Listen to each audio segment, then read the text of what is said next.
Assalamualaikum warahmatullahi wabarakatuh. Saya Dulu Jo Mariam Putri Silaban dari Stikes Jenderal Ahmad Yani Cimahi. Saya tidak sendiri tentunya, saya bersama rekan-rekan saya yang bernama. Halo, saya Dinda Mutiara Azka. Halo, saya Salsabila Putri Rizky Fauzia. Halo, kenalkan nama saya Muhammad Eki. Perkenalkan, nama saya Mulyana Irawan. Kami akan membahas mengenai pembiayaan kesehatan nasional. Selamat menyaksikan.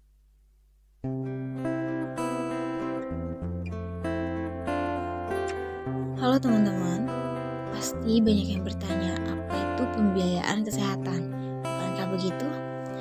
Pembiayaan kesehatan besarnya dana yang harus disediakan untuk menyelenggarakan dan atau memanfaatkan berbagai upaya kesehatan yang diperlukan oleh perorangan, keluarga, kelompok, dan masyarakat. Di antara lain biaya kesehatan, dana yang harus disediakan untuk menyelenggarakan dan atau memanfaatkan berbagai upaya kesehatan yang diperlukan oleh perorangan, keluarga, dan masyarakat. Sisi provider, besarnya dana yang harus disediakan untuk memanfaatkan upaya kesehatan, seperti konsumen, masyarakat pengguna pelayanan. Ada pula sisi konsumen, besarnya dana yang harus disediakan untuk memanfaatkan upaya kesehatan, konsumen, masyarakat pengguna pelayanan. Tentunya ada unsur yang berkaitan. Menyediakan pelayanan kesehatan itu yang pertama atau bisa disebut dengan health provider. Besarnya biaya atau besarnya dana yang harus disediakan untuk dapat menyelenggarakan upaya kesehatan, seperti contohnya pemerintah ataupun pihak swasta. Nah, yang kedua, seperti pemakaian jasa pelayanan kesehatan atau bisa disebut dengan konsumen. Di sini, besarnya dana yang harus disediakan untuk memanfaatkan jasa pelayanan. Seperti contohnya, seperti kita menerima pelayanan kesehatan atau saat berobat, ada dana yang harus disediakan untuk membayar pengobatan tersebut. Income, expense, profit, loss. Jika seluruh pemakaian jasa pelayanan mengeluarkan total dana, maka hal ini merupakan pemasukan bagi penyedia pelayanan kesehatan. Berarti itu adalah income. Jika income lebih besar daripada yang dikeluarkan oleh penyedia pelayanan kesehatan, bisa disebut dengan expense. Lalu keuntungannya yaitu profit. Dan di sini kerugiannya berarti loss. Pengertian dan ruang lingkup sistem pembiayaan kesehatan. Sistem pembiayaan kesehatan adalah tantangan yang menghimpun berbagai upaya seperti penggalian, pengalokasian, pembelanjaan sumber daya keuangan. Ketiga hal ini secara terpadu. Mereka saling mendukung guna menjamin tercapai derajat kesehatan masyarakat yang setinggi-tingginya. Sumber biaya kesehatan yang pertama melalui pemerintah atau pajak langsung dan tidak langsung, melalui pihak ketiga, yang ketiga melalui masyarakat itu sendiri. Pajak langsung individu atau pajak pribadi dan pajak kepemilikan properti. Cara pembayarannya, penarikan pajak dari wajib pajak atau pajak penghasilan.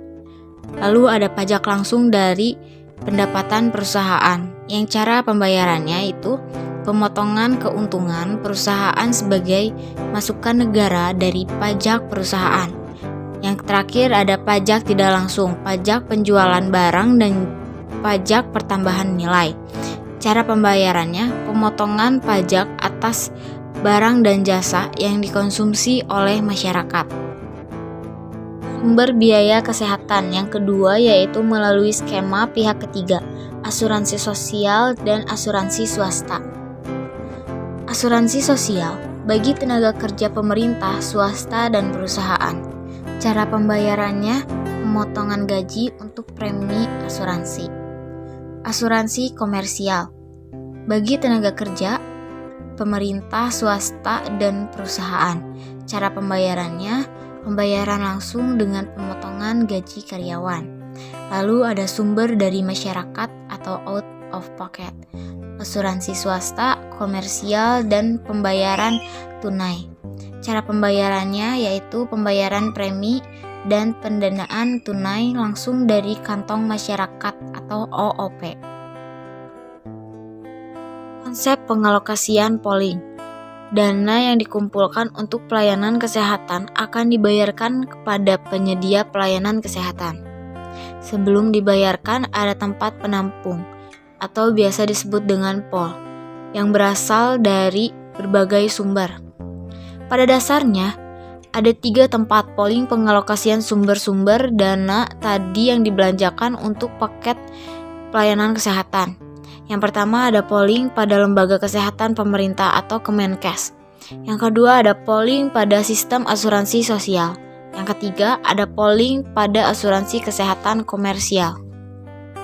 Konsep pembelian purchasing atau pengadaan fasilitas kesehatan untuk diberikan kepada masyarakat, seperti contohnya pengadaan sarana dan prasarana untuk pelayanan kesehatan. Macam biaya kesehatan.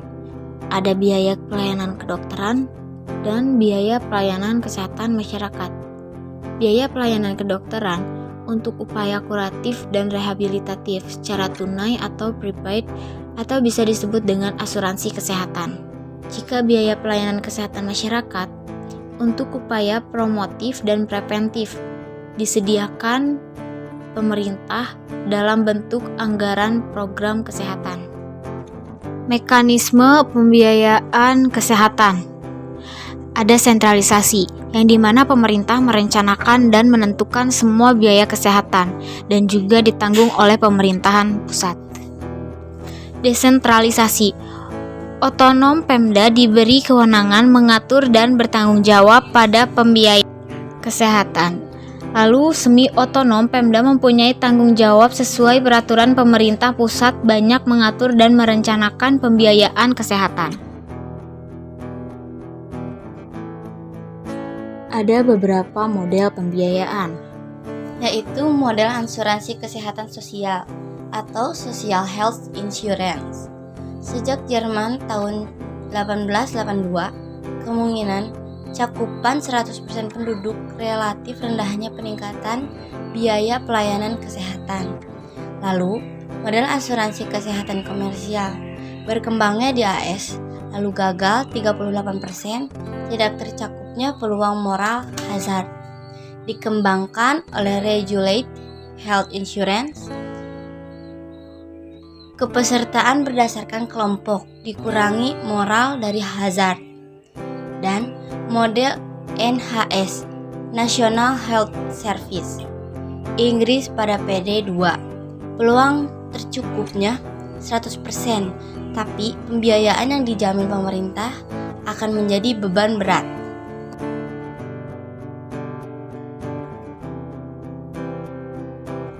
Strategi pembiayaan kesehatan. Yang pertama, kecukupan atau edukasi dan kesinambungan pembiayaan kesehatan pada tingkat pusat dan daerah dengan langkah sebagai berikut. Yang pertama ada mobilisasi sumber-sumber pembiayaan.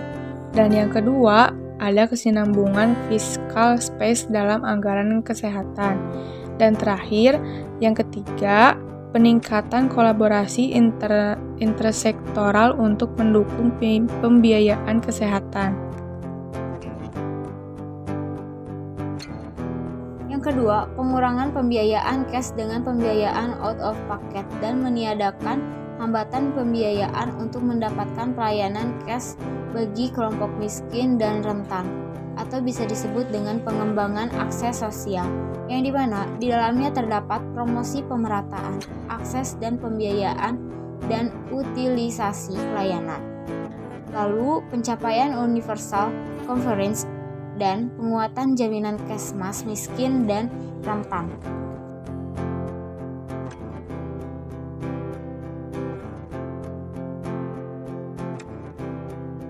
Nah, yang ketiga ini peningkatan efisiensi dan efektivitas pembiayaan kesehatan, yang dimana terdapat kesesuaian tujuan nasional dengan reformasi pembiayaan yang diterjemahkan dalam anggaran operasional dan rencana pembiayaan.